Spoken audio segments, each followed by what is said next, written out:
두 번째 슬라이드는 렉처 2 OSI 7계층에서 레이어 1하고 레이어 3를 오늘 1시간 15분 동안에 이제 짧게 훑고 지나가려고 해요.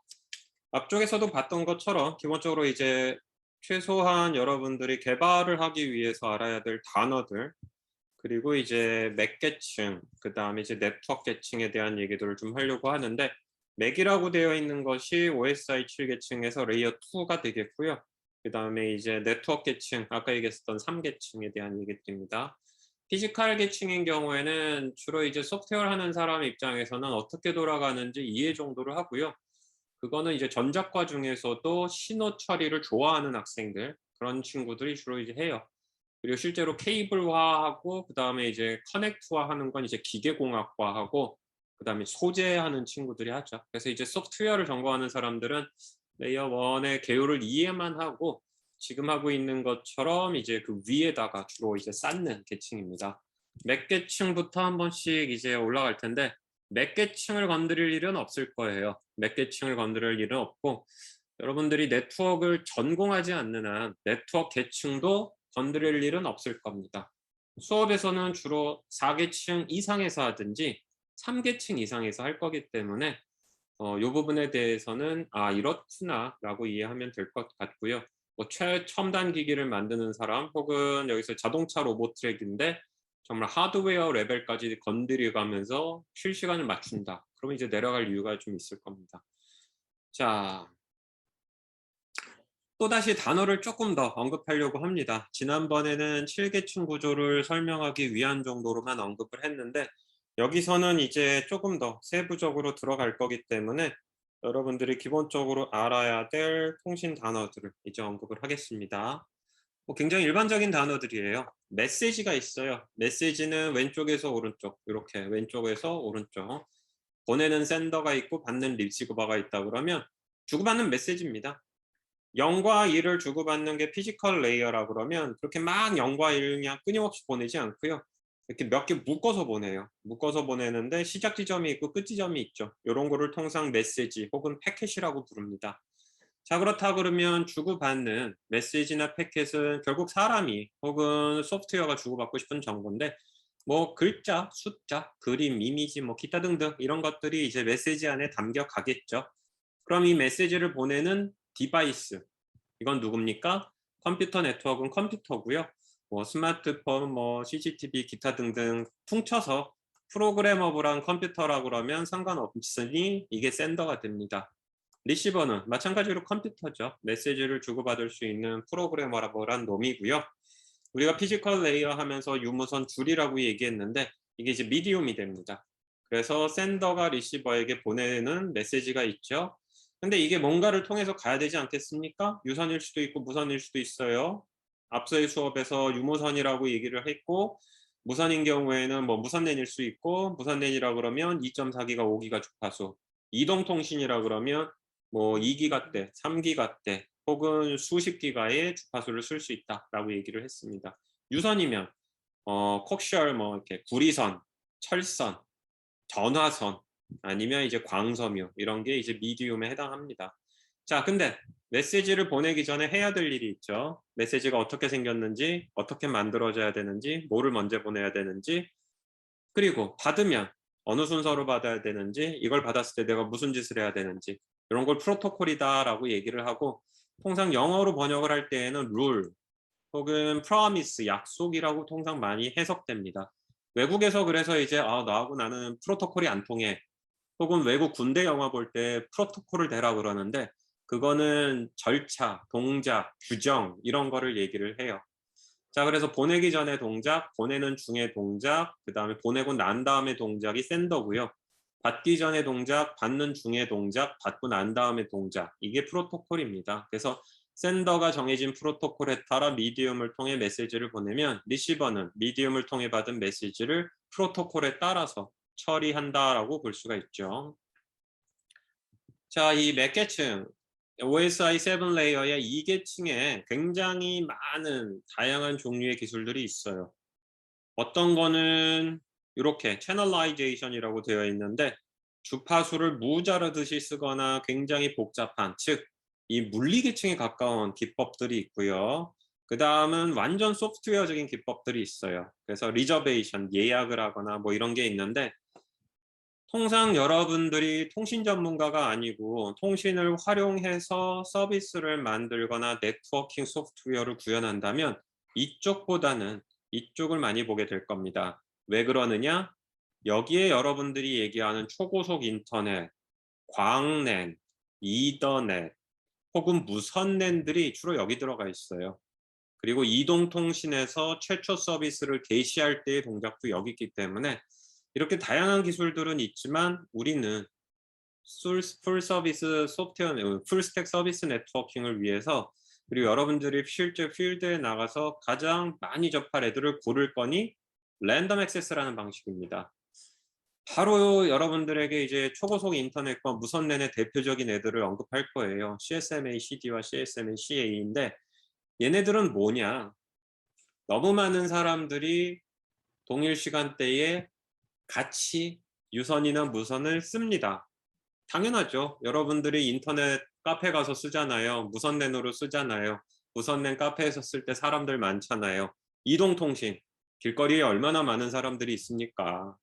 그 사람들이 동시에 전화도 하고 인터넷도 하잖아요. 더불어서 초고속 인터넷, PC방에 우글거리는 그 사람들을 봅시다. 얼마나 많은 사람들이 있습니까? 근데 여기서 뭘 하겠다는 거예요? 랜덤 액세스. 랜덤이라는 것은 뭐 난수라고도 해석이 되지만 일종의 흐트러져 있는 혼돈의 상황에서 액세스, 접근하는 겁니다. 동시다발적으로 T0에 여러 명이 한 번에 그 접근을 하면은 아무도 안 되는 경우가 많겠죠. 따라서 이 랜덤은 수학적으로 일종의 구간대를 줘요. 그러면 우리가 이제 뭐죠? 그 주사위 던지듯이 1이 나온 사람들은 요 시간대, 2가 나온 사람들은 요 시간대인데 본인이 뭔가를 보내야 될 때마다 주사위를 던지니 어떻게 되겠어요? 사람들이 막 이 시간에 보내고 저 시간에 보내고 뒤죽박죽으로 이렇게 섞여져 있겠죠. 이걸 우아하게 얘기하면 통계적 다중화. T0에 모두 함께 하자 그러면 안 되는데 일정 구간 안에 흐트러트려 있으면 문제없이 돌아가겠죠. 이런 게 랜덤 액세스 방식이라고 우리가 부르는 겁니다. 따라서 여러분들에게 일단 랜덤 액세스 방식이 워낙 필드에서 많이 쓰기 때문에 랜덤 액세스에 집중할 거고요. 거기서 유선에서 가장 많이 쓰는 CSMA CD, 무선에서 많이 쓰는 CSMA CA에 대해서만 수업에서 설명합니다. 회사에 가서 이 방식이 아닌 거를 만나게 된다면 그때 다시 컴퓨터 네트워크 책을 피거나 그때 공부를 하면 돼요. CSMA CD, 컴넷 수업을 들었다 그러면 이거의 대표적인 예인 이더넷을 들었을 거고요. 이것이 흔히 브랜드명으로 초고속 인터넷 혹은 광랜이라고 부르는 기술이라고 알게 될 겁니다. 기술 표준으로 얘기하면 IEEE 단체에서 정의한 802 기술에서 3번에 해당하는 기술이 CSMA CD입니다. OSI 7계층 2계층에서 가장 많이 쓰이는 유선 기술 중에 하나고요. CSMA CD를 풀면 캐리어의 C, 센스의 S, 멀티플의 M, 액세스의 A입니다. 무슨 얘기냐? 센스할 거예요. 무엇을? 캐리어를. 캐리어라는 게 전자적 신호입니다. 즉 내가 지금 이 통신줄에 전자식 신호를 캐리어할 거예요. 캐리어를 센싱할 겁니다. 읽을 거예요. 왜? 여러 명이 이 줄을 가지고 통신을 하는데 문제가 없도록 만들기 위해서. 그럼 근간이 되는 건 뭔데? 컬리션을 디텍트합니다. 따라서 두 개의 단어씩 묶었는데 이걸 한 줄로 얘기하면 이거예요. 여러 명이 개대로 통신합니다. 멀티플 액세스예요. 통신이 돼야 되잖아요. 따라서 안 되는 경우, 즉 컬리션이 디텍트 되는 거, 동시다발적으로 둘이 동시에 할 수 없는데 둘이 동시에 정보를 보내는 거를 어떻게 하겠다? 디텍트 하겠다는 겁니다. 그거를 하기 위해서 어떻게 한다? 캐리어를 열심히 구경할 거예요. 전선이 있으면 전선에 예를 들어 N명이 이제 통신을 할 겁니다. T0에 2명 이상 동시에 하는 거 안 돼요. 서로 시간대가 달라져야 돼요. 따라서 서로 동시에 쏴버려 가지고 컬리션이 발생을 해요. 둘이 이상 쓰면 안 된다 그랬잖아요. 그럼 이거를 디텍트 하는 겁니다. 어떻게? 계속 이 줄을 볼 거예요. 풀어서 얘기하면 줄 하나를 계속 보고 있는 상황에서 2명 이상이 동시에 데이터를 쏘므로써 아무도 통신에 성공하지 못하게 하는 상황을 수시 모니터링 할 거고요. 이것을 최대한 야 충돌 났어. 야 충돌 났어. 통신하지 마. 문제야. 이렇게 회피시키는 겁니다.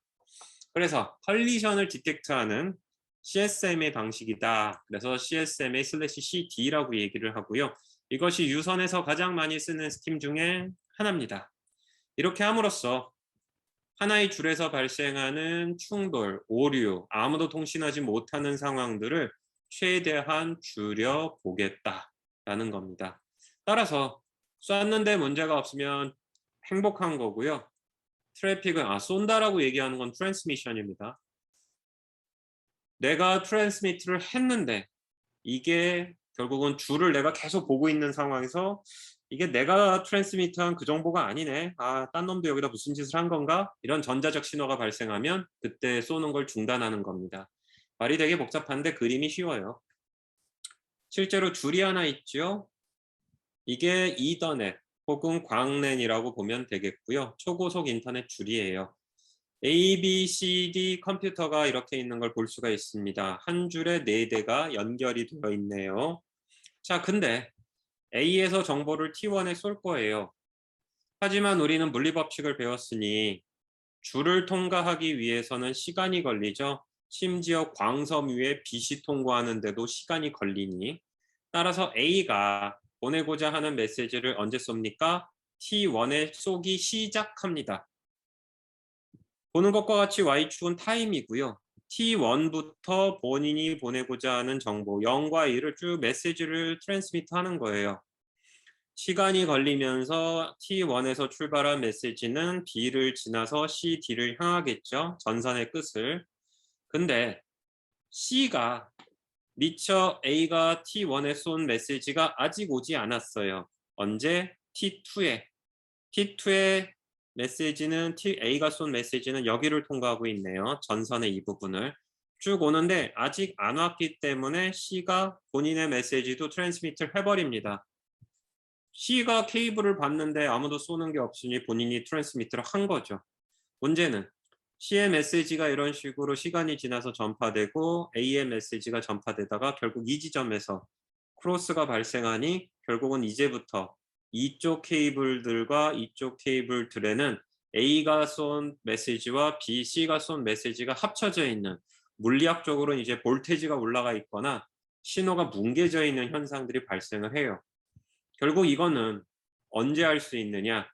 C가 본인이 쏜 메시지가 문제없이 날아가고 있는데 결국 A가 T1에 쏜 메시지가 C에 도착하는 T3는 결국 내가 쏘고 있는 신호 외에 다른 정보가 섞여버리네. 볼테이지가 내가 쏘고 있는 게 0, 1, 0, 1 이랬는데 0, 1, 1, 1 이런 식으로 합쳐버리네. 라고 이제 판단이 되는 거죠. 따라서 캐리어를 센스하고 있었죠. 콜리션을 디텍트한 겁니다. 이 줄은 멀티플 액세스를 위한 용도고 3개의 단어를 동시에 다 썼죠. 그리고 이제 디텍트가 됐으니 뭐합니까? C는 송신을 중단합니다. 쏴봐야 에러가 나잖아요. 그래서 여기 파란색이 멈추는 걸 볼 수가 있고 A는 C가 쏜 메시지가 시간이 지나 T4에 도착을 하는 순간 중단하죠. 하지만 C가 결국은 디텍트에서 멈출 때까지의 이 신호는 A에 도착을 하게 되고요. A가 멈췄지만 A가 쏜 T4까지의 신호는 여기에 도착합니다. 즉 현재 이 지점, 노란색이 끝나는 이 지점까지는 통신 불가, 모두 보낸 것이 에러가 난 상태입니다. 에러는 발생할 수밖에 없어요. 없앨 수 없습니다.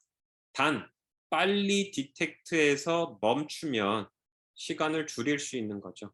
그리고 이 설명에는 안 나와 있지만 결국 이렇게 멈춘 후 함수를 돌려서 일정 시간 뒤에 난수적으로 시간을 띄워서 또 동시다발적으로 충돌하지 않게 띄우고 다시 한번 이제 액세스하는 작업을 하게 되니 이것이 유선 랜에 가장 기본적으로 쓰였던 거고요. 착각하면 안 돼요. 지금 마이크 틀어놓고 화면은 지금 스피커 켜고 화면은 켰으나 딴짓하는 학생들 경고하는데 CSMA CD 기술, 특히 유선 랜 기술, 광 케이블 기술은 시간이 지나면서 바뀌어요. 어떻게 바뀌었느냐? 한 줄에 물리적으로 여러 개의 장치를 연결하는 것은 일반적이지 않게 됩니다. 왜 그래요? 광은 너무 빨라서 광 케이블이 한번 쏘는 순간에 슝 하고 지나갑니다. 즉 쏘는 순간에 디텍트해서 멈추고 나발이고 없어요. 그냥 쏘면 다 충돌이 나버려요. 이런 경우에.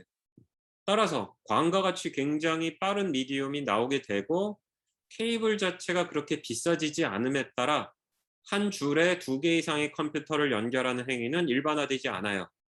따라서 유선인 경우에는 사실상 이런 CSMA CD에 의한 에러 검출 및 복구 작업은 거의 유명무실해집니다.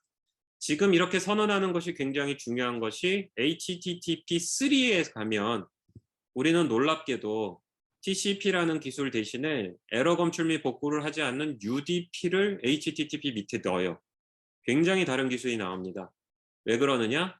서버실 안에서 한 줄에 여러 개의 컴퓨터를 붙이는 행위는 더 이상 존재하지 않기 때문에 컴퓨터하고 컴퓨터 사이에서 물리적으로 에러가 발생하는 것은 굉장히 확률이 작다라고 선언하게 됩니다.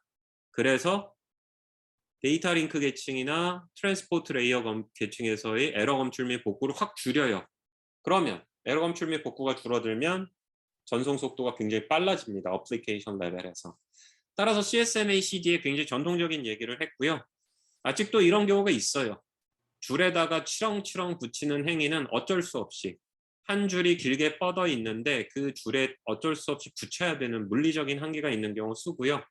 가격 절감, 트래픽이 그렇게 많이 발생하지 않는 컴퓨터들을 유선 줄에 붙일 때 아직도 쓰긴 합니다. CSMA CD 방식을 반드시 알아야 될 이유예요. 군대에서도 일부 이렇게 쓰기도 해요. 하지만 서버룸에 들어갔을 때 CSMA CD는 유명무실하다라는 거. 한 줄에는 한 컴퓨터만 연결하기 때문에 독점한다. 이런 것들도 동시에 얘기를 합니다. 그래서 전통적인 CSMA CD를 열심히 교수님들이 컴넷 수업에서 거품 물고 얘기하지만 실제 필드에 갔을 때에는 별 의미가 없어지는 경우들이 나오는 겁니다. CSMA의 동작을 플로우 차트로 보여준 건데 관심 있는 사람들은 유심히 보고 쓱 지나가면 결국은 K는 0이라는 초기 값이에요. 왜 그래요? 에러가 나서 재전송할 건데 무한 재전송할 수 없어요. 그럼 컴퓨터들 다 죽어요. 어느 정도까지 하고 말 겁니다. 그걸 이제 K 값으로 확인하게 돼 있고요. 자, 그래서 랜덤으로 우리가 이것이 몇 번째 시도인지 0으로 초기화했다는 건 최초 시도죠. 그리고 보는 것과 같이 전송 모드를 선택하는데 전송 모드는 캐리어를 센서하고 있는데 아무도 안 쓰면 바로 그때 요입당하고 쏠 수 있고요. 그렇지 않으면 나하고 똑같은 놈이 있을 거야. 따라서 우리가 랜덤 함수 돌려가지고 몇 밀리세컨드 뒤에 쏴야겠다. 이 통계적 다중화는 기법이 있어요. 그게 이제 퍼시스턴스 모드입니다. 그래서 쏘기로 결정을 했으면 바로 쏠 건지 뭐 기타 등등의 모드에 의거 결국은 본인이 쏘는 시점을 정합니다. 그리고 쏩니다. 여기에 이제 반복문이 있는 건 여기 none이라고 되어 있죠. 메시지는 0과 1의 조합이에요. 0과 1을 다 쐈을 때까지 기다립니다. 다 쐈어요. 그러면 내가 쏘고 있는 동안에는 문제가 없었네요. 밑으로 가는 거고 쏘고 있는 동안에 또 콜리션이 날 수가 있어요. 그럼 바로 에러가 되는 건데 결국은 메시지를 다 전송을 했어요. 그랬는데 컬리션이 디텍트가 된 겁니다. 그럼 어떻게 하느냐? 왼쪽이에요. 그렇지 않은 경우 최초 전송에서 전송 방법 정하고 메시지를 다 쐈고 내려왔는데 컬리션이 디텍트가 안 됐네요. 만세 부르고 끝나는 거죠. 근데 에러가 났다면 뭐합니까? 제밍 시그널을 보내는데 요건 그림에는 없었어요. 제밍 시그널 대충 푸시는 게 아니고 여기서 에러네? 그럼 여기가 신호를 막 쏴봐요. 이상한 신호를 쏴버려가지고 에러를 확실하게 내버립니다. 이게 제밍이죠. 제밍이 이제 군대나 영화에서 보면은 노이즈 실어가지고 통신 불가 상태로 만드는 거 그거예요. 그래서 컬리션이 나면 통신 불가 상태를 아예 확실하게 보여준 후 재전송 후 숫자를 늘립니다. 그래서 재전송이 맥시멈 이상으로 된다? 그만해요. 그렇지 않으면 재전송을 하는데 랜덤하게 쉬었다가 하니 충돌을 줄이는 거죠. 충돌이 누군가하고 났다는 거는 걔도 이제 다시 쏠 거니까 랜덤하게 시간을 기다렸다 쏘는 겁니다. 재밌는 건 여기에요. 몇 번 시도해서 안 되면 버려요. 통신은 피지컬 레이어하고 맥 레이어의 기본 철학이 안 되면 버려요. 따라서 여러분들이 어플리케이션이 보냈다 그래서 받는다? 아니에요. 밑에 있는 계층이 어떻게 동작을 하느냐에 따라서 버려버립니다. 반드시 여러분들이 소프트웨어 짤 때 레이어 1, 2가 신뢰할 수 있는 거냐 아니냐를 보고 신뢰성 있는 소프트웨어를 짠다면 위에서 다 보강을 해야 돼요. 자, 그래서 CSMA-CD가 이렇고요. 다음이 CSMA-CA입니다. CSMA-CD를 선택한 이유는 대부분이 이더넷을 쓰니까. CSMA-CA를 쓰는 이유는 무선랜이 유명하니까. 무선랜이 쓰는 방식이 이 CSMA-CA입니다. 통상 여러분은 무선랜, 와이어리스로 되어 있는 로컬 에리어 네트워크라고 얘기를 하죠. 전혀 기술적이지 않은 단어고 와이파이라고도 얘기하는데 놀랍게도 와이파이는 기술이 아니고요. 그 단체 이름이에요. 그리고 이거의 기술 표준은 IEEE 단체의 8022 표준인데 유선랜이 3이었죠? 얘는 11입니다. Carrier Sense Multiple Access까지는 같아요. 근데 여기 보면 컬리전을 어보이드 합니다. 유선인 경우에는 내가 보고 있다가 컬리션이 발생한 걸 디텍트 했는데 무선은 그게 힘들어요. 그래서 CA, Avoidance가 들어가고요. CD를 하는 과정은 주로 이 칩에서 하기를 하는 하드웨어의 세계입니다. 근데 CA는 소프트웨어의 세계니 왜 그러느냐? 여기 이제 RTS, CTS라는 메시지가 등장해요. 소프트웨어적으로 만들어진 메시지를 주고받아서 에러를 최소화한 무선랜 통신을 하는 겁니다. 다시 한번 얘기하지만 최소화하려고 노력하는 거지 문제는, 에러는, 정보의 없어짐은, 정보가 훼손됨은 확률적으로는 0하고 1이라 그러면 당연히 발생하는 일이에요. 근데 이제 실수로 따지면 0.x대에서 이것이 발생하는 확률이 높냐 작느냐에 따라서 얘기를 하는 거죠. 자, 메시지가 등장했다고 얘기했으니 무선랜의 기본 철학은 이래요.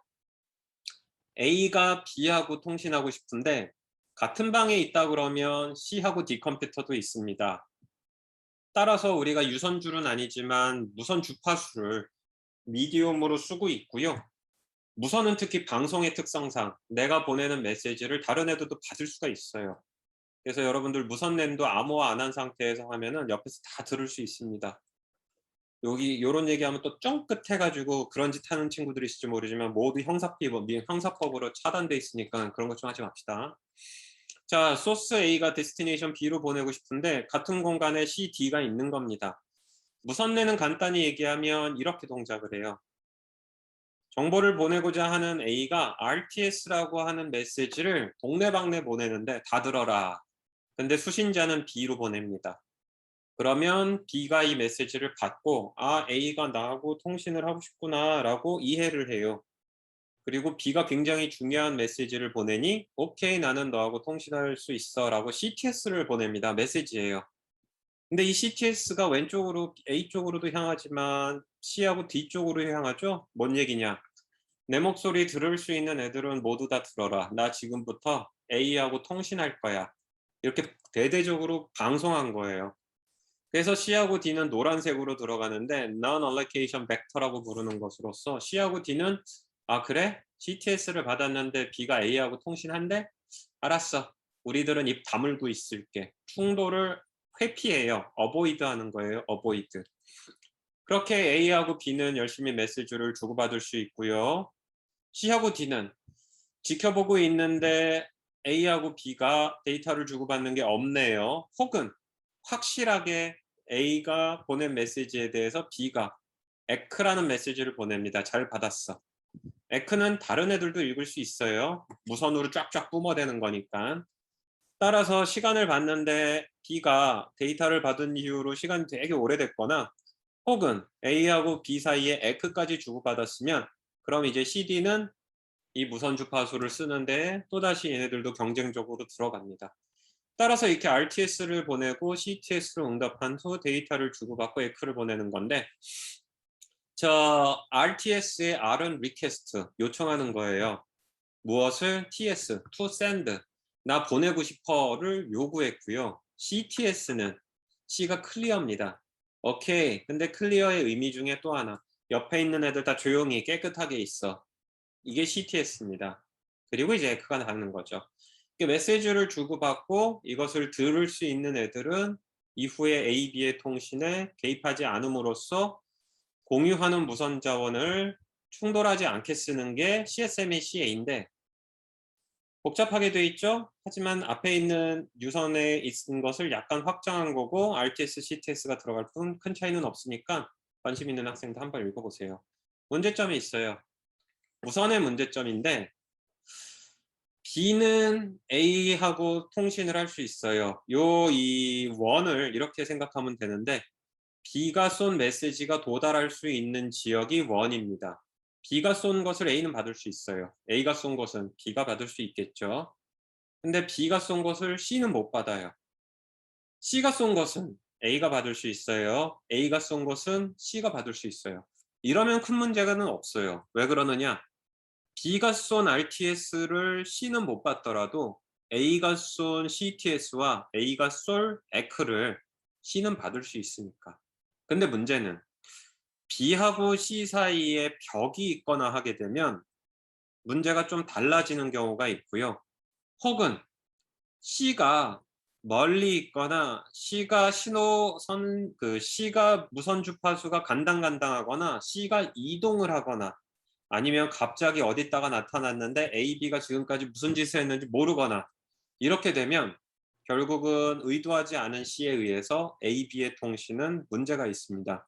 지금까지 얘기했었던 이 다양한 케이스들을 한 단어로 압축하면 히든 노드라고 얘기합니다. 혹은 히든 스테이션. 결국은 RTS 보내고 CTS 보내고 에크를 보내지만 누군가 이것 중에 하나라도 못 들은 애가 대화에 참여를 하려고 하면, 즉 무선 주파수에 개입을 하면 충돌이에요. 그래서 CA라는 단어가 쓰이는 겁니다. 어보이드 하려고 최대한 노력은 하지만 저런 히든 스테이션, 히든 노드가 발생하면 어쩔 수 없이 에러는 발생할 수 있어요. 그런 경우를 대비해서 우리는 결국은 CSMA, CA로 최선은 다하지만 안 될 수가 있는 겁니다. 또 하나, 아까 CSMA CD인 경우 결국은 유선내는 광내로로 진화했기 때문에 하나의 줄을 여러 명이 같이 쓰는 일은 거의 없다라고 얘기했는데 무선은 상황이 다릅니다. 무선은 천연자원이에요. 인간이 만들 수가 없어요. 결국은 주파수를 우리가 새롭게 만들 수가 없기 때문에 여러 명이 같이 써야 됩니다. 따라서 무선랜인 경우에는 결국 이렇게 각자 알아서 뒤로 갔다가 막 시도해보고 안 되네 그러면 다시 뒤로 갔다 또 시도하고 하는 행위를 각자 하게 됩니다. 무슨 얘기를 하고 있습니까? 무선랜은 혹은 블루투스는 어쩔 수 없이 사용자가 많아지면 성능이 익스포넨셜리 떨어지다가 결국은 너무 많은 사용자가 스스로들 보낼 거가 있어서 이런 짓거리를 하면 성능 제로 상태에 들어갑니다. 성능 제로 상태는 모두들 경험을 했을 거예요. 스마트폰의 안테나 그랩 아이콘을 보면은 신호 완빵이라 그러죠. 아이콘의 끝까지 신호 레벨이 와 있는 겁니다. 근데 통신은 안 돼요. 무슨 얘기냐? 물리계층은 살아있는데 매개층에서 너무 많은 사용자가 여기 들어와 있기 때문에 서로 충돌을 일으키고 있는 거예요. 그래서 통신 불능 상태에 들어갑니다. 무선랜 써서 서비스할 때 반드시 기억해야 될 점입니다. 무선랜은 사용자가 많아지면 불능 상태에 들어가요. 그래서 여러분들이 지금 온라인 수업을 하고 있지만 학교에서 오프라인으로 웹 파이썬 프로그래밍 수업했던 친구들도 존재하죠. 19학번 이전. 그때 우리가 205호 200명 수용이 되는 강의실에서 실제로 200명이 본인의 노트북을 켜고 웹서핑을 하면서 수업을 했어요. 어떻게 가능했느냐? 무선랜에서 무선 주파수를 만들어야 돼요. 뭔 얘기냐? 주파수를 360도로 이렇게 쪼갭니다. 360도. 나중에 이게 이제 뭐 실시로 오프라인 수업이면 좀 더 쉽게 설명을 해주겠지만 안테나라는 것을 360도를 이렇게 쪼개서 바라보게 만들어요. 그래서 빼곡하게 어마어마하게 많은 안테나를 집어넣으니 쉽게 얘기하면은 하나의 그 무선랜 액세스 포인트, 여러분들 뭐 IP 타임이나 이거 사면은 뭐 싼 거는 3, 4만 원, 비싼 거는 뭐 10만 원, 20만 원 하겠지만 205 강의실에 들어가 있는 거는 개당 한 4, 500만 원. 그게 4개. 한 대가 4, 500만 원인 이유는 100명까지 동시 수용. 그래서 400명 이렇게 할 수 있고요. 나중에 큰 전시장 같은 데 가면 비슷한 거 이렇게 임시 설치된 거 볼 수 있어요. 원반 같이 생긴 건데 이렇게 줄 나와 있어요. 근데 이제 원반이 그 무선랜 안테나예요. 안테나에서 이제 뚜껑 열면 약 10도, 6도 간격으로 어마어마하게 많은 AP들을 집어놨는데 방향성이에요. 딱 자기가 바라보는 방향만 이렇게 할 수 있어요. 그렇게 해가지고 주파수를 만드는 건 아니죠. 주파수를 이렇게 그 실질적인 공간상에서 나누게 하는 겁니다. 쉽게 얘기하면 왼쪽 문에 있는 사람들이 쓰는 무선랜 주파수는 왼쪽을 바라보고 있는 AP가, 뒤쪽 문을 들어가 있는 쪽에 앉아 있는 사람들은 뒤쪽 문을 바라보는 AP가 할 수 있도록 이렇게 방향성을 두고서 하는 경우가 있어요. 그럼 고가의 장비를 쓰지 않으면 어떻게 된다? 유무선 공유기는 싸구려인 경우에 6명에서 8명이 동시적으로 통신을 하는 경우 성능이 안 나온다. 거기서 파일 다운받는 애 있으면 그냥 모두 통신 두절 상태라고 볼 수 있다라는 얘기입니다. 길게 얘기했죠. 중요해서 그래요. 나중에 여러분들이 만들 서비스가 무선랜에서 동작을 해야 된다면 반드시 명심해야 될 얘기고요. 그래서 무선랜 장비는 무차별적으로 배포하는 거 전문가들이 별로 안 좋아해요. 무차별적으로 배포된 무선랜 AP 간의 간섭을 일으키고요. AP가 한 8m나 10m 이상 떨어져 있지 않으면 무선랜 AP 2대는 반드시 간섭을 일으켜서 성능을 반으로 떨굽니다. 집에 성능 좋게 하기 위해서 유무선 공유기 2개 설치한 사람 하나 다 절단 내세요. 그 거리가 너무 멀어서 음영 지역이 발생하면 그건 다른 기법으로 풀어요. 따라서 유무선 공유기 그냥 이렇게 나란히 2개 설치한 사람들 하나 빼세요. 그것 때문에 성능 반으로 줄어듭니다. 아무튼 방금 보여주고자 한 것처럼 문제가 있고 에러는 반드시 발생한다라고 얘기를 했습니다. 그래서 여기서 여러분들이 이 과목의 목표는 서비스를 잘하는 거잖아요.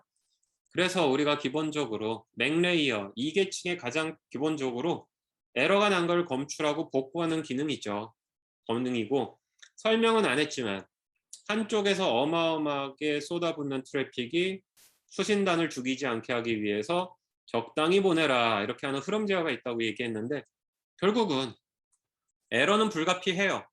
에러는 발생할 수밖에 없고요. 방금 본 것처럼 여러분들이 어떤 통신 기술을 쓰건 간에 몇 번 시도하다 버려버리는 것이 기본 기능입니다. 따라서 통신에 대해서 1, 2계층에 대해서 반드시 기억해야 될 거, 거의 99%의 통신 피지컬 레이어하고 레이어 1과 2는 베스트 에포트예요. 베스트 에포트. 할 때까지 해보다가 안 되면 포기. 뭐에 대해서 에러 상황에 대해서 이거 반드시 기억해야 됩니다. 맞는 통신 기술에 많은 소프트웨어 네트워킹 기법을 써야 여러분의 서비스가 성공할 수 있다는 얘기를 하는 거죠. 또한 방금 뭐라 그랬어요? 사용자가 많으면 결국은 파멸할 것이다. 아무도 못할 것이다 라고 얘기했잖아요. 그래서 무선랜에 대해서 얘기했던 거 글로 써놓은 건데 사용자가 많으면 랜덤 누구나 통신하고 싶으면 뛰어드는 거예요. 충돌이 당연히 발생할 수밖에 없습니다. 그러면 이런 충돌로 인해서 속도가 저하된다. 줄의 속도는 안 바뀌죠. 내가 트래픽을 보내는 것이 결국은 충돌이 나서 제때 못 보내니까 어플리케이션이 체감하는 전송 속도는 뚝뚝 떨어지겠죠. 당연히 충돌이 났을 때마다 뒤로 갈 테니까 시간도 지연이 발생할 거고요. 소프트웨어를 잘못돼가지고 서비스가 안 되는 게 아니고 무선랜을 잘못 이해했기 때문에 서비스가 안 돌아간다는 상황이 발생할 수 있다는 겁니다. 자, 그리고 레이어 2에서 우리 맥레이어만 설명했으니까 레이어 2에서 이 충돌하는 것만 얘기했는데 피지컬 레이어에서의 신호 불량, 즉 너무 많이 떨어져 있거나 아니면 비, 천둥, 우박 이런 것도 신호를 불량하게 만들어요. 그리고 집에 들어오는 광랜도 한 줄을 혼자 쓰기도 하죠. 하지만 비가 오면 아파트가 노후된 경우에 속도가 내려갈 수 있습니다. 원시적이라고 생각할지 모르겠지만 벌어지는 일이에요. 비, 천둥, 번개, 쥐가 갉아먹은 케이블의 훼손 이런 걸로 피지컬 레이어에서도 에러가 발생하기 때문에 에러는 당연히 발생한다고 볼 수 있고요. 경험했는지 모르겠지만 버스 정거장에 앉아 있어가지고 유무선 공유기를 잡았는데 건너편에 있는 카페 걸 잡았네요. 중간에 버스가 훅 지나갔어요. 갑자기 안테나 선이 훅 내려갔다가 다시 올라가고 잠깐 끊어짐 현상 경험할 수 있어요. 장난 같지만 진짜로 벌어지는 일들입니다. 반드시 이해해야 되고요. 이것은 무선랜과 이더넷에도만 얘기해서 했는데 마찬가지로 이동통신에서 발생해요. 언제 발생하느냐면 이동통신인 경우에 이동하면 평균 속도 원래 최대 속도 대비 6분의 1 정도로 떨어집니다. 이동하면 속도 뚝뚝 떨어져요. 따라서 이동통신인 경우에는 속도가 올라갔다 내려갔다 가변이다 라고 이해하면 됩니다. 블루투스 무선랜 신호 짱짱한 곳에 블루투스 키면 블루투스가 무선한테 집니다. 특히 그 전자레인지 많은 데 있으면은 무선랜도 져요. 그래서 전자레인지 키면은 블루투스하고 무선랜이 동시에 두절되는 현상이 발생하는데, 그건 전자레인지에서 발생시키는 전파가 우연찮게 무선랜하고 블루투스가 쓰는 2.4기가 대역을 뚫고 들어가서 그렇습니다. 따라서 품질 저하 현상은 이동통신이나 블루투스도 반드시 발생을 한다. 서비스의 품질을 지키려고 그러면 이 레이어 1, 2를 이해할 필요가 있다 라는 얘기를 하는 겁니다. 컴퓨터 네트워크 수업의 전반적인 걸 설명하고자 하는 게 아니고요. 서비스를 만들고자 하는 사람이 알아야 될 부분들에 대해서 이제 집중해서 얘기를 하고 있습니다. 네트워크 레이어로 올라갑시다. 네트워크 레이어에서 하는 크게 중요한 일들이 뭐냐라고 물으면, 하나는 패켓타이제이션이에요. 패켓타이제이션, 패켓을 만드는 거죠. OSI 7계층의 모든 계층은 사실 본인이 해야 될 일이 있고 본인이 상대방과 주고받을 정보가 있기 때문에 피어 레이어죠. 위로부터 받은 PDU에다가 본인이 뭔가 해야 될 걸 넣습니다. 뭐 헤더 테일이라고 부르는 건데, 이 네트워크 레이어는 제일 중요한 정보를 넣죠. 즉 보내는 컴퓨터의 네트워크 주소, 흔하게 IP 프로토콜을 쓰면 IP 어드레스, 근데 이제 보내는 쪽이니까 소스 IP 어드레스, 받는 쪽이 어떤 컴퓨터인지 알려주는 그 네트워크 주소, 데스티네이션의 IP 어드레스가 들어가는 거고, 이 IP 어드레스는, 소스하고 데스티네이션 IP 어드레스는 원칙적으로는 바뀌지 않고 상대방까지 전달이 됩니다. 따라서 이 IP 어드레스를 포함한 뒤쪽에 IP 프로토콜의 예제를 보여주겠지만, 소스 어드레스하고 데스티네이션 어드레스를 포함한 메시지가 어느 컴퓨터 네트워크 장치를 통과하더라도 바뀌지 않는, 바로 그 정보를 집어넣는 패켓타이제이션이 있고요. 두 번째로 제일 중요한 건 앞쪽에서도 언급했듯이 결국은 소스 컴퓨터하고 데스티네이션 컴퓨터 사이에는 수많은 컴퓨터들이 있다라고 얘기를 했죠. 결국은 그 컴퓨터들이 받으면 이게 데스티네이션까지 가야 되니까 이렇게 해서 절로 가면 되겠어. 이 라우팅 동작들. 그래서 우리가 중간에 있는 장치들은 네트워크 계층까지 다 가지고 있었죠, 대부분. 라우터도 3계층까지 가지고 있었는데, 결국은 네트워크 장치가 하는 가장 제일 중요한 건 이 네트워크 레이어가 있고, 네트워크 레이어 입장에서 왼쪽에서 받은 메시지, 소스에서 받은 것을 데스티네이션에게 가기 위해서 오른쪽에 전달하는 행위입니다. 그래서 이건 동작이라고 볼 수 있는데, 라우팅 혹은 포워딩 동작이 중요합니다. 라우터라 그러면 라우팅이라고 얘기하고요. 통상 우리가 스위치나 허브 이런 걸 할 때 이제 포워딩이라는 단어를 주로 많이 씁니다. 자, 그래서 이걸 그림으로 보여준 거예요. 왼쪽에 있는 센더 컴퓨터가 있고요. 리시버 컴퓨터가 있습니다. 센더가 리시버에게 메시지를 보내는데 하나의 정보를 4개의 패켓으로 쪼개서 보냅니다. 1, 2, 3, 4. 중요한 건 중간에 있는 네트워킹 장치들, 레이어 3까지 쌓여져 있는 것들에 의해 리시버에게 제대로 잘 도착을 하는 거죠. 자, 지금 보여주고 있는 것은 가장 많이 쓰는 인터넷의 네트워크 레이어의 가장 유명한 소프트웨어는 IP, 즉 IP를 사용하는 네트워크 레이어에서 어떻게 이 1, 2, 3, 4가 전달되는지를 보여줍니다. 컴넷 수업을 들었던 사람들이라면 다시 한번 좀 복습을 하는 거고, 안 들었던 사람이면 마음 편하게 들으면 되니, 인터넷은 되게 단순해요. 라우터 1, R1에 1번 패킷이 도착을 하면 1번 패킷은 무엇이 있다? 앞쪽에서 얘기한 것처럼 누가 보냈는데 누구한테 가야 된다라고 되어 있죠. 중요한 건 누구한테 가야 된다는 거예요. 모든 패킷에 이게 있어요. 따라서 라우터는 1번 1을 받으면, 라우터는 1번 패킷을 받으면 그 안에 데스티네이션 네트워크 주소를 봅니다. 결정해요. 이거는 이쪽 줄로 가는 게 좋겠어. 이쪽 줄은 뭡니까? R4입니다. 참고로 라우터는 이렇게 줄이 1개, 2개, 3개, 4개인 것처럼 줄이 굉장히 많은 거예요. 결국은 저쪽 네트워크하고 나를 연결한다는 겁니까? 한다는 건 저쪽에서 줄 하나가 온 거죠. 따라서 라우터 1은 메시지를 받으면 이쪽 줄로 보낼지, 이쪽 줄로 보낼지, 이쪽 줄로 보낼지, 이쪽 줄로 보낼지를 판단하는데, 지금 얘기하고 있는 이 IP 네트워크는 패켓마다 결정해요. 그래서 R1이 1번 패켓을 받았을 때의 최적지는 R4였던 거예요. 그래서 이쪽 줄로 보냅니다. 2번 패켓은 이제 바뀌었어요. R2인 것 같아요. 이쪽으로 보냅니다. 3번이 왔어요.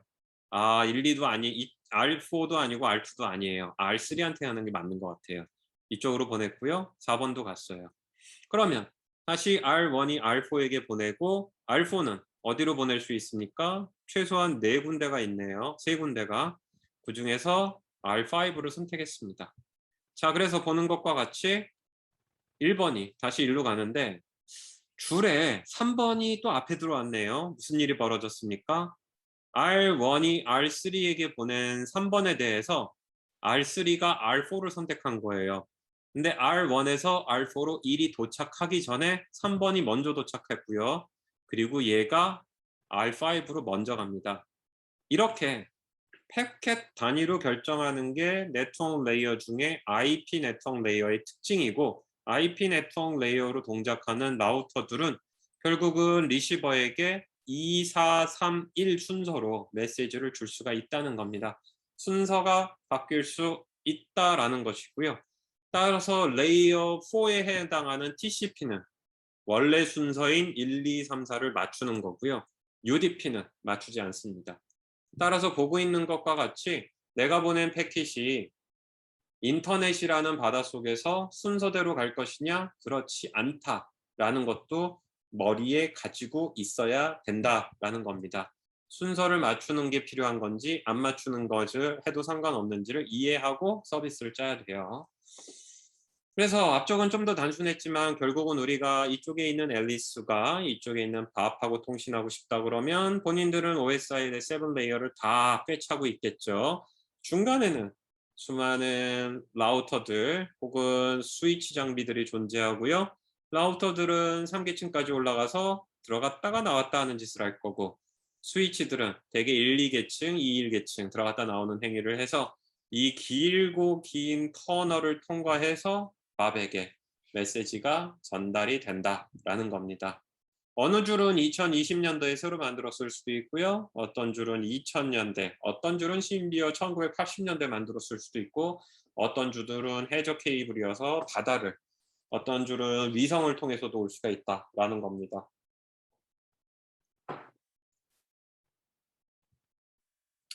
자, 그렇다면 라우터 1이 메시지 1을 받았을 때에 데스티네이션을 보고 갈 곳을 정한다고 했죠.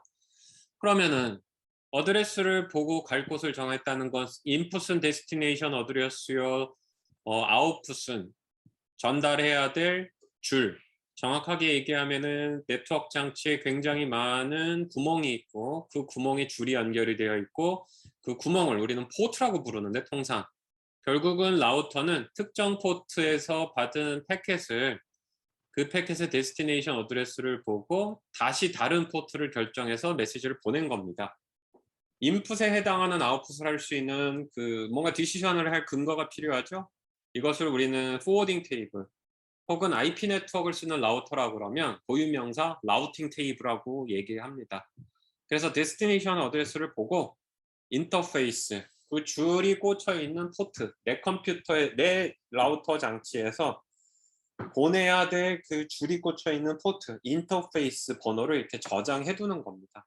그래서 1번 메시지가 왔는데 거기에 데스티네이션 어드레스가 B번에 해당하는 곳이면 2번 인터페이스로 보낸다라고 하니 이 테이블이 존재하고요. 이 테이블은 통상 굉장히 빠른 램에다가 저장을 해요. 당연하겠죠? 10기가비트 per second를 지원한다 그러면 10기가비트 per second로 메시지가 들어오니 10기가비트 per second로 아웃풋을 해야 되면 결국은 내가 받은 메시지를 빨리 처리해서 내보내야 되는 지연 시간이 상당히 적잖아요. 그래서 굉장히 특이한 TCAM 뭐 이런 램들을 사용을 합니다. 자, 그래서 우리가 단어가 이미 IP라는 단어를 써버렸는데 네트워크 레이어 중에 가장 유명한 인터넷의 근간이 되는 네트워크 레이어의 소프트웨어는 IP 소프트웨어입니다. 통상 이런 통신 소프트웨어는 뒤쪽에 이름이 프로토콜로 붙어요. 프로토콜이 뭔지 앞쪽에서 얘기를 했죠. 네트워크 레이어에서 IP라고 이름을 지어진 형태에서 해야 할 일들을 정한 거죠. 그 안에 혼자만 있지 않고 얘를 도와주는 애가 있으니 혹시 들어봤는지 모르겠지만 ARP, ICMP, 핑이라는 소프트웨어 써봤는지 모르겠는데 그 프로그램이 동작시키는 프로토콜이 얘가 있습니다.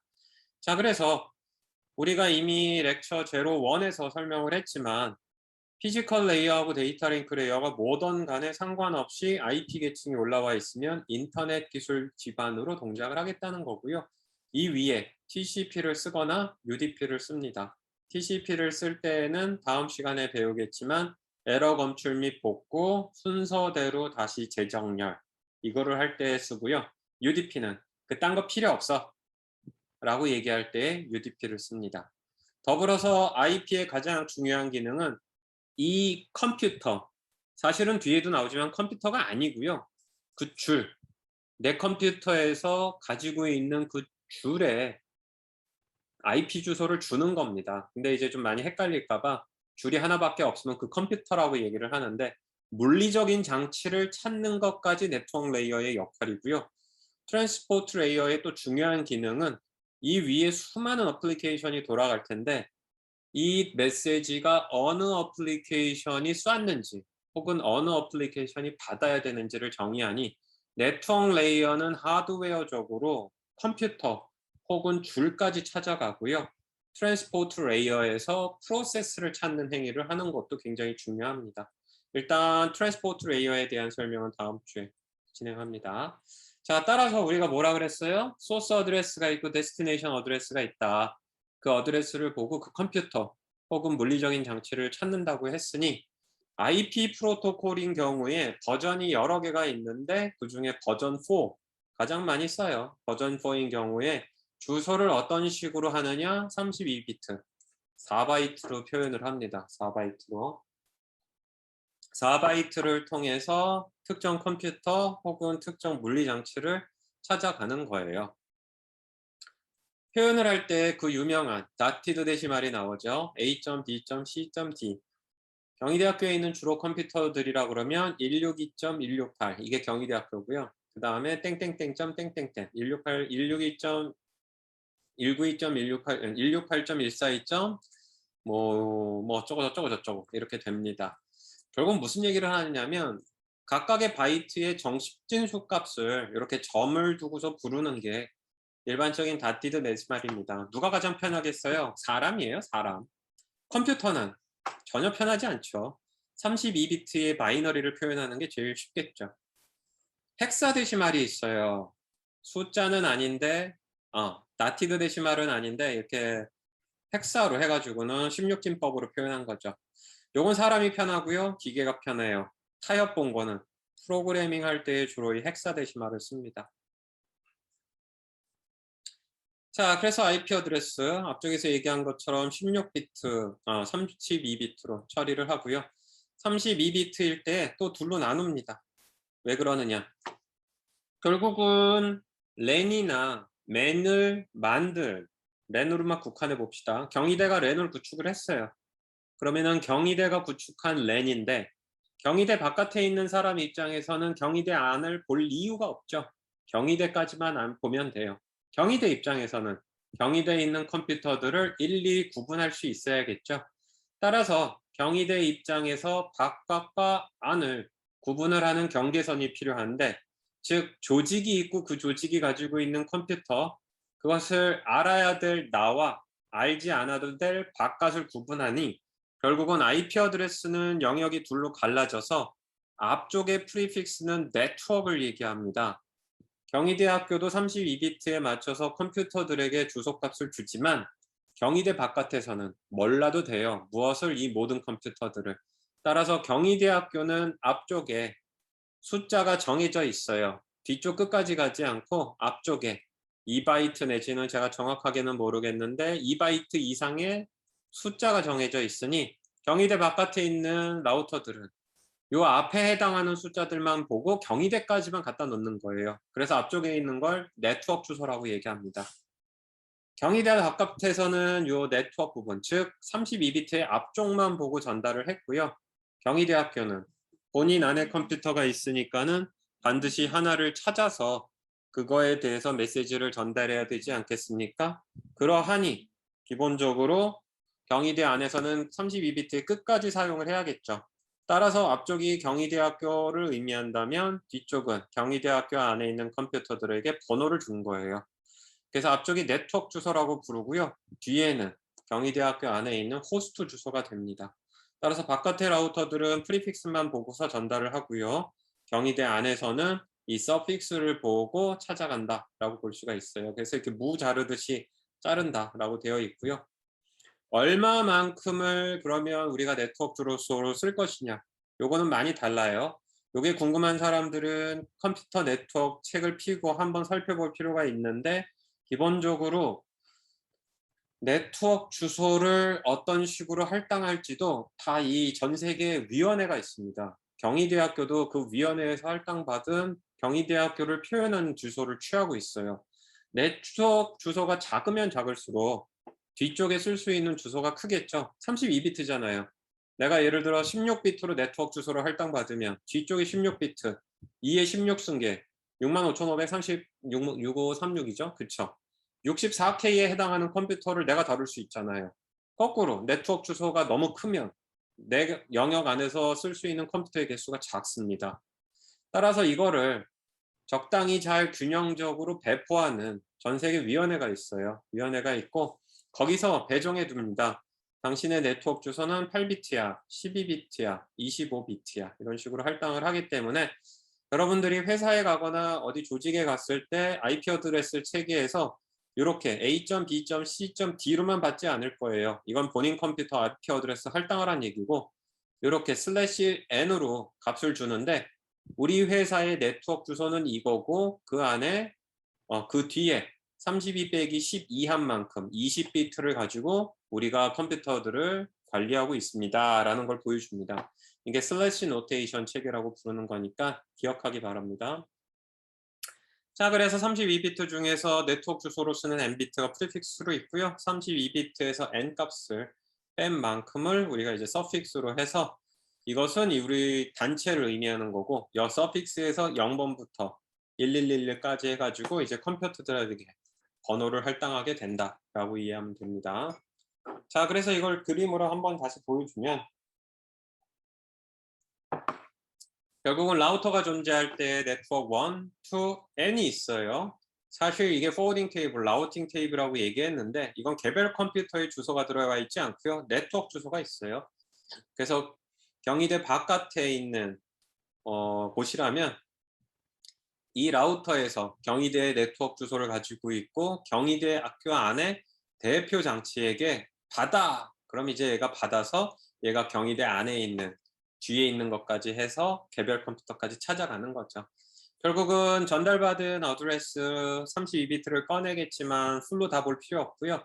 거기서 네트워크 어드레스에 등재되어 있는 거 이걸 확인해서 해당 네트워크로 전달하면 그 안에서의 일은 그 안에서 해결하는 거다라고 우리가 이해하면 되겠습니다.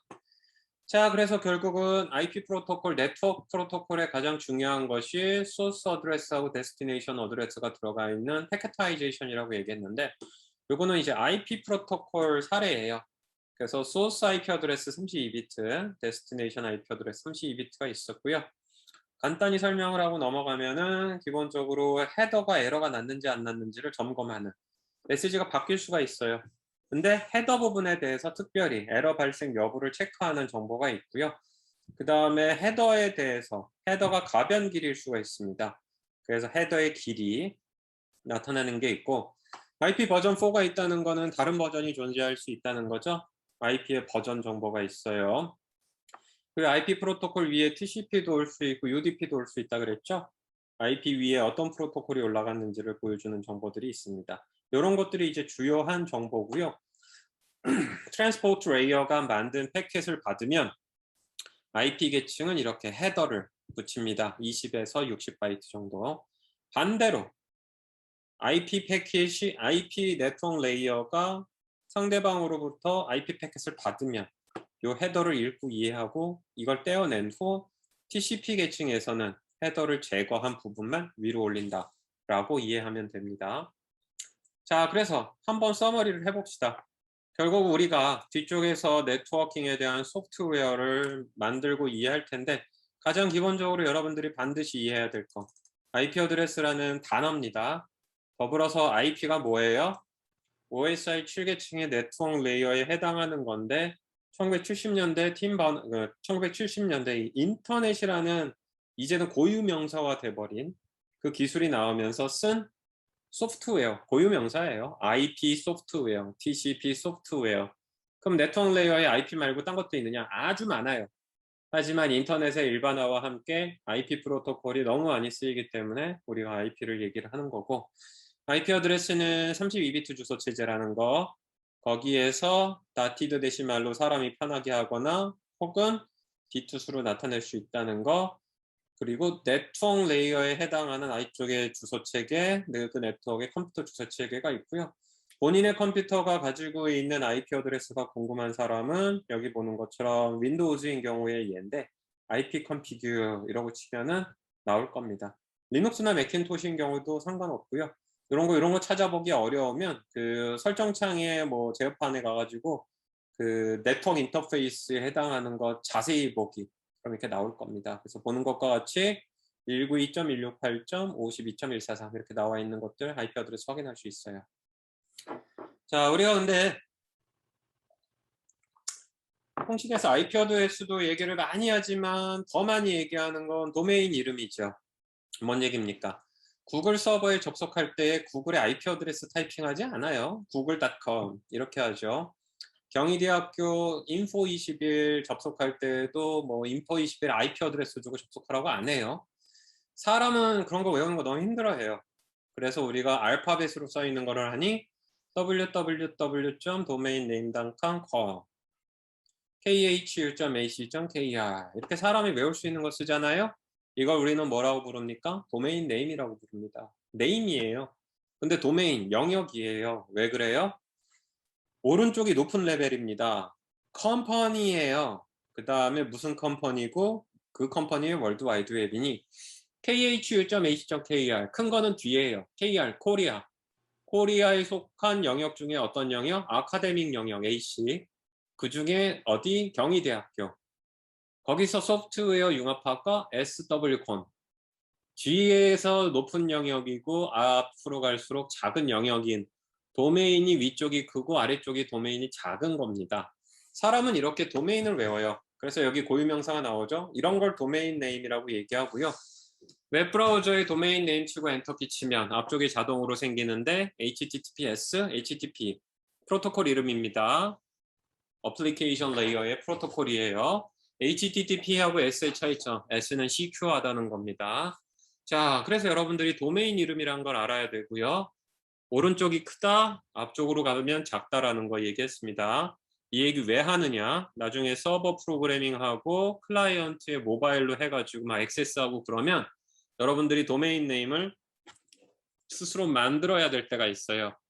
그 도메인 스스로 만들 때 지금 보고 있는 것과 같이 중요한 정보를 영역별로 했을 때 뒤에 있는 게 높은 거고요. 그 다음에 앞으로 갈수록 작은 번호들, 작은 영역에 해당하는 걸 해야 됩니다. 그래서 여러분들 스스로가 뭐 인증서 만들고 그럴 때 결국은 앞쪽에 본인의 아이디, 저 같은 경우 dr 성원이 되는 거고 dr성원.khu.ac.kr 뭐 이런 식으로 돼가지고 뒤쪽이 커지는 거를 해야 돼요. 도메인 네임도 규칙이 있다. 만들고 싶은 대로 만드는 거 아니다. 라는 얘기였습니다. 자, 그럼 웹브라우저에 도메인 이름 치고서 엔터키 치면 여러분들이 웹서버에 접속하잖아요. 근데 분명히 이렇게 얘기했어요. 호스트 컴퓨터, 웹브라우저에서 웹서버로 접속을 하려고 그러면 열심히 IP 계층이 IP 어드레스 보고 실어 날라야 된다고 얘기했잖아요. 중간이 뭔가 한다는 얘기죠. 웹브라우저에서 사람 이름을 이해할 수 있는 URL 치고 엔터키 눌렀는데 아래에서 숫자로 되어 있는 IP 어드레스에 접속이 이루어진 거죠. 요거를 연결해주는 장치가 도메인 네임을 리솔루션해주는 서버 혹은 시스템이 있으니 DNS라고 부릅니다. 여러분들이 사람 이름을 치면 이 도메인 네임 시스템 혹은 도메인 네임 서버 혹은 도메인 네임 리솔루션 서버가 사람이 알파벳으로 쓴 google.com, khu.ac.kr을 IP 어드레스로 바꿔줘요. 오른쪽에 있는 그림에서 이거를 보면 사람이 1번에서 웹브라우저로 2번과 같이 도메인 이름을 친단 말이죠. 그러면은 웹브라우저 안에는 DNS 리졸버라고 부르는 소프트웨어가 있고요. 이 리졸버가 본인이 IP 어드레스를 찾기 위해서 접속해야 돼. 컴퓨터에 접속합니다. 통상 DNS 서버라고 부르는 건데 경희대학교 안에 있으면 경희대 DNS 서버도 있고요. 한국에서 하면 통상 통신사들이 가지고 있는 DNS 서버에 갑니다. 자, 그러면 이렇게 알파벳으로 되어 있는 주소를 DNS 서버가 IP 어드레스로 바꿔줍니다. 그럼 브라우저는 이 숫자로 된 IP 어드레스를 가지고 사람은 편하게 도메인 이름만 썼지만 실제 해당하는 서버에 들어가는 거죠. 그래서 여러분들이 웹브라우저 주소창에다가 알파벳을 치는 순간 굉장히 많은 일이 이루어집니다. 실제로는 여러분들이 도메인 이름을 쓸 때마다 권고로 너 이 사이트 접속하는 거야? 라고 이렇게 보여주죠. 캔디데이트 후보를. 그게 접속 속도를 빠르게 하기 위해서 미리미리 알아오는 겁니다. 왜 그래요? DNS 서버에 갔다 오는 게 되게 오래 걸려요. 또한 DNS 어택이라고 있죠. DNS 어택이라고 부르는 건 뭡니까? 서버를 마비시키는 게 아니고 DNS를 공격해요. 그러면 그 DNS를 쓰는 모든 서비스들은 다 괴멸됩니다.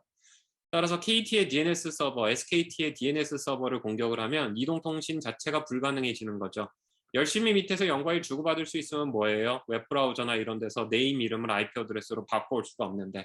그래서 이런 DNS가 있고, DNS 서버는 이렇게 큰 규모로 쓰기도 하지만 여러분들이 직접 서버의 소프트웨어를 만들 때에도 씁니다. 거창하게 D까지는 안 붙이는데 네임 시스템 혹은 네임 서버를 만들 때가 있어요. 앞쪽에서 뭐라 그랬어요? 결국은 컴퓨터 네트워크에 컴퓨터가 중요한 게 아니고 그 컴퓨터에서 무슨 프로그램이 들어가는 게 중요하다고 그랬죠. 따라서 소프트웨어들에게 이름을 주는 겁니다. 근데 그 소프트웨어가 특별히 뭐 물리적으로 그 컴퓨터 위에서 돌아갈 필요가 없어요. 컴퓨터는 상관없단 말이에요. 이 얘기는 뭐예요?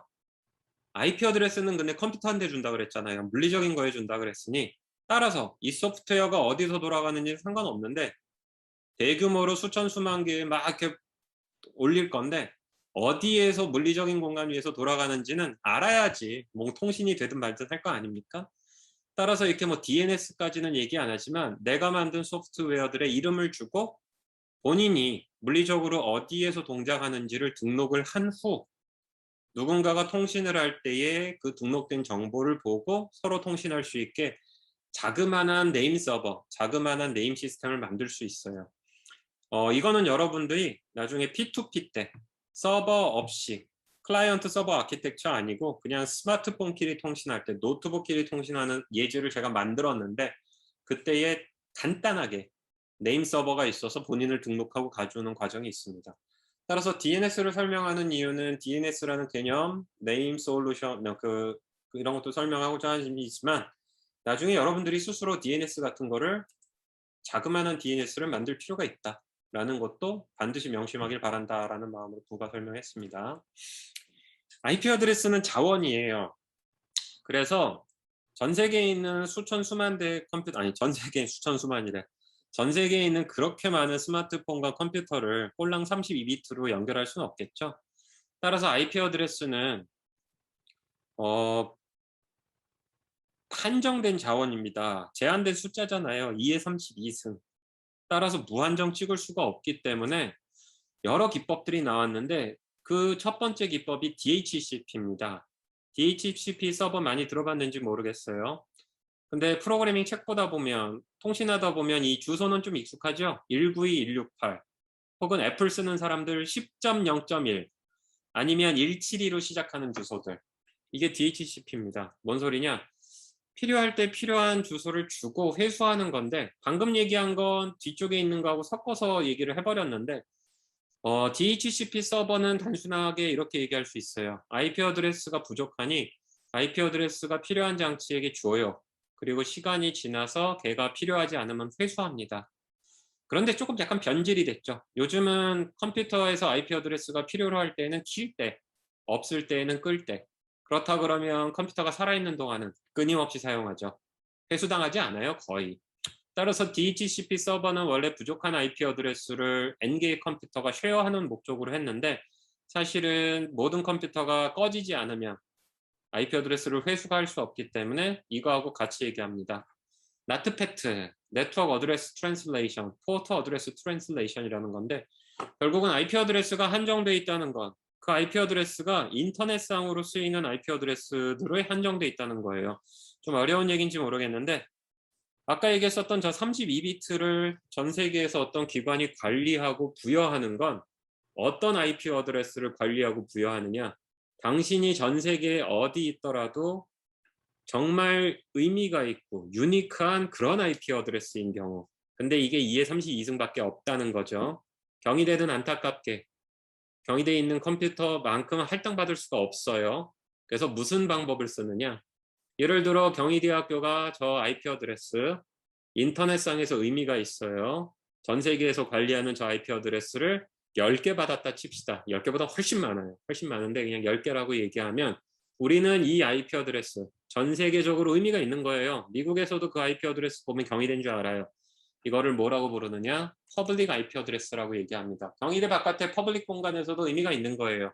근데 10개밖에 없네요. 따라서 경희대 안에서는 이 IP 어드레스를 재사용해야 되기 때문에 프라이빗 IP 어드레스라는 것입니다. 뭔 얘기냐?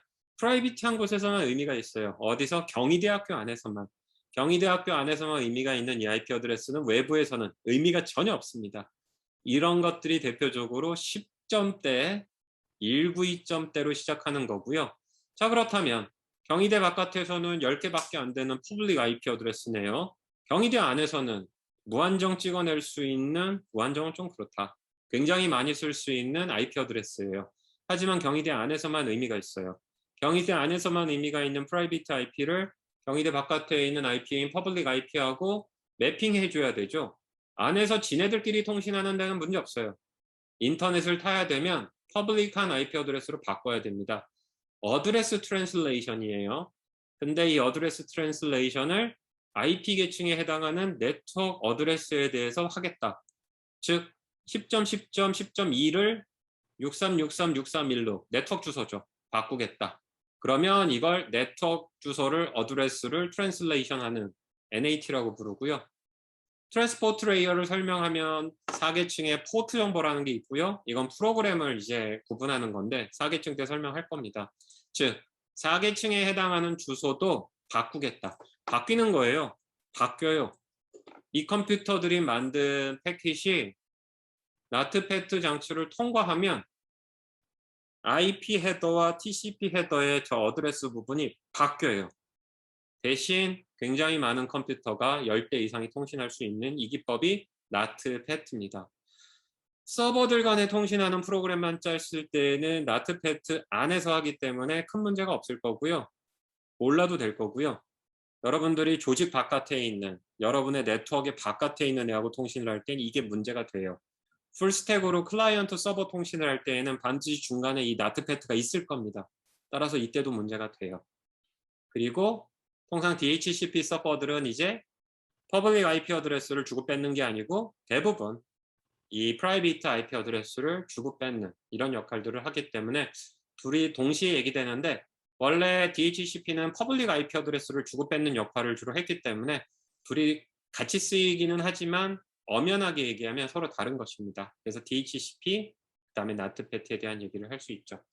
결국은 우리가 이번 시간에 그 네트워크 레이어까지 올라와서 이 렉처 2에서는 주로 맥 레이어 그 다음에 이제 네트워크 레이어에 대한 연결을 했는데 앞쪽에서 맥 레이어에 대한 시사점을 좀 얘기를 했어요. 특히 무선인 경우에 서비스 중단 사태도 당연히 볼 수 있는 거다라는 거죠. 그러니까 잘 모르면 통신 전문가가 아니면 왜 안 되지? 그리고 이제 소프트웨어 짠 사람을 막 갈굴 수 있는데 네트워크까지 바라보는 사람이라면 그렇지 않다는 거예요. 믿을 놈을 믿어야지 어떻게 무선랜을 믿어요. 안 돼요. 네트워크 레이어도 앞쪽에서 봤었죠? 커넥션 리스라는 단어를 앞쪽에서 설명하지 않았지만 커넥션 리스, 즉 앞에 메시지하고 지금 메시지하고 뒤에 메시지에 상관관계가 없어요. 순서가 다 뒤집어질 수 있다는 얘기입니다. 따라서 본인이 사기층을 쓸 때에 순서가 뒤바뀌어도 된다. 나는 에러 검출 및 복구 안 해. 그러면 UDP를 쓰는 거예요. 배운 게 TCP/IP밖에 없으니 자산이 그거인지라 TCP/IP 쓰면 안 되는 거죠. 더불어서 앞쪽에서 언급을 안 했지만 라우터라는 장비를 통과한다고 칩시다. 16포트, 16개 포트예요. 각 포트는 1기가비트/세컨드입니다. 근데 재수가 없어가지고 하나의 포트로 15개의 포트에서 들어오는 게 몰려버렸어요. 나가야 되는 건 1기가비트/세컨드인데 16, 15기가비트/세컨드가 1기가비트/세컨드에다가 트래픽을 몰아준 겁니다. 스위치나 라우터는 이런 거를 방어하는 기능이 없어요. 통상 스위치나 라우터에서는 T0에 동시에 몰렸을 때를 대비해서 버퍼가 있기는 한데 통상 8개, 뭐 많아야 64개 정도의 버퍼입니다. 따라서 트래픽이 몰려버리면 라우터 안에서도 손실이 발생해요. 특히 가장 안 좋은 케이스인데 라우터도 소프트웨어입니다. 해당 소프트웨어가 문제를 야기하면 에러가 발생해요. 뭔 얘기입니까? 물리계층과 맥계층에서도 로스가 발생을 할 수 있고 지연이 발생할 수 있다고 그랬는데 라우터라는 장치 안에서 에러가 안 나도 트래픽이 몰리면 손실이 발생하고 소프트웨어를 잘못 짠 경우도 발생할 수 있다는 겁니다. 더불어서 IP 주소는 항상 바뀌어요. 따라서 본인이 프라이빗 IP 어드레스와 퍼블릭 IP 어드레스에 대한 개념이 없거나 서비스가 IP 어드레스가 항상 바뀔 수 있다. 이게 도커나 쿠버네티스 이런 데센프 배우면은 반드시 경험을 하는 건데 이 프로그램이 죽으면 자동으로 저쪽 컴퓨터에다 똑같은 소프트웨어는 띄워요. 하지만 IP는 바뀐 거죠. 이런 걸 모르고 그냥 IP 어드레스 막 박아가지고 소프트웨어 짜면 필 망한다라는 것을 이제 이 슬라이드에서 언급할 수 있기 때문에 여러분들이 아래 계층을 이해를 해라. 아래 계층이 이런 식으로 문제를 야기할 수 있다. 또 거꾸로 아래 계층에 문제가 너무 많구만. 통신 소프트웨어 짜지 말아야겠어. 이건 아니에요. 발생할 수 있는 에러들을 언급한 거지 반드시 발생한다는 건 아닙니다. 따라서 이렇게 또 너무 과해석할 필요는 없다라고 볼 수 있습니다.